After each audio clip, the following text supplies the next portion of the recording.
तैयारियां राजनीतिक पार्टियों ने की है तो तैयारियां हमने भी कर ली है और हम भी पूरी बड़ी स्क्रीन के साथ यहां पर मौजूद हैं और यहां पर एक ग्राफिक्स के जरिए हम बैकग्राउंडर भी बताएंगे कि 2017 के नतीजे क्या कुछ रहे थे।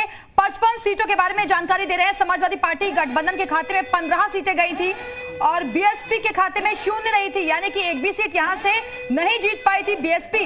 इसके बाद कांग्रेस के खाते में 2 सीटें गई थी, बहुत ही कम सीटें, लेकिन बारी बारी से आपको हर एक सीट का हाल तो हमने बताया था। लेकिन 2017 के नतीजे बता रहे हैं, आदर्श का खाता भी यहां से 0 रहा था। तो ये ओवरऑल तस्वीर है जहां 38 सीटें यानी कि सबसे ज्यादा बीजेपी प्लस यानी कि बीजेपी गठबंधन के खाते में गया था। लेकिन क्या इस बार कुछ परिवर्तन होगा और जिस तरीके के दावे बीजेपी की तरफ से किए जा रहे हैं, क्या वो दावे सच साबित होंगे? क्योंकि विकास के आधार पर आगे बढ़ती हुई बीजेपी नजर आ रही है, ऐसा कहा जा रहा है। लेकिन सहारनपुर की कुल मिलाकर 7 सीटें 2017 के नतीजे बता रहे हैं और वहां पर बीएसपी के खाते में 0 रही थी, एक भी सीट नहीं गई थी और कांग्रेस को यहां से 2 सीटें मिल गई थी। सहारनपुर की हम बात कर रहे हैं और आदर्श का खाता भी यहां पर 0 रहा था, यानी कि एक भी सीट यहां पर आदर्श को भी नहीं मिली थी। ओवरऑल तस्वीर बीजेपी प्लस यानी कि 4 सीटें, समाजवादी पार्टी गठबंधन को 1 सीट और बिजनौर सीट की बात कर लेते हैं।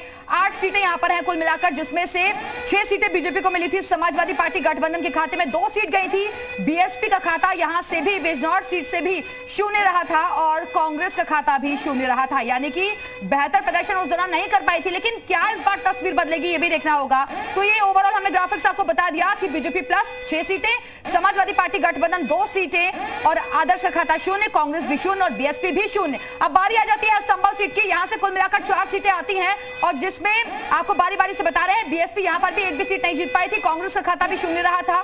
कुल मिलाकर 4 सीटें और आदर्श के खाते में भी एक भी सीट नहीं गई थी। लेकिन ये पूरे हमने तस्वीर आपको दिखा दी। बीजेपी प्लस यानी कि बीजेपी गठबंधन को 2 सीट, समाजवादी पार्टी गठबंधन को 2 सीट, यानी कि कांटे की टक्कर यहां पर आई थी और दोनों ही एक जगह पर नजर आए थे। लेकिन रामपुर सीट की बात कर लेते हैं, हॉट सीट मानी जा रही है और 5 सीटें यहां कुल मिलाकर आती हैं। समाजवादी पार्टी गठबंधन को 3 सीटें गई थी, 2017 के नतीजे आपको बता रहे हैं। और इसके साथ ही अगर हम और पार्टियों की भी बात करें तो बीएसपी का खाता यहां से भी 0 रहा था, कांग्रेस के खाते में भी एक भी सीट नहीं मिल पाई थी। तो ये ओवरऑल तस्वीर है 2017 की।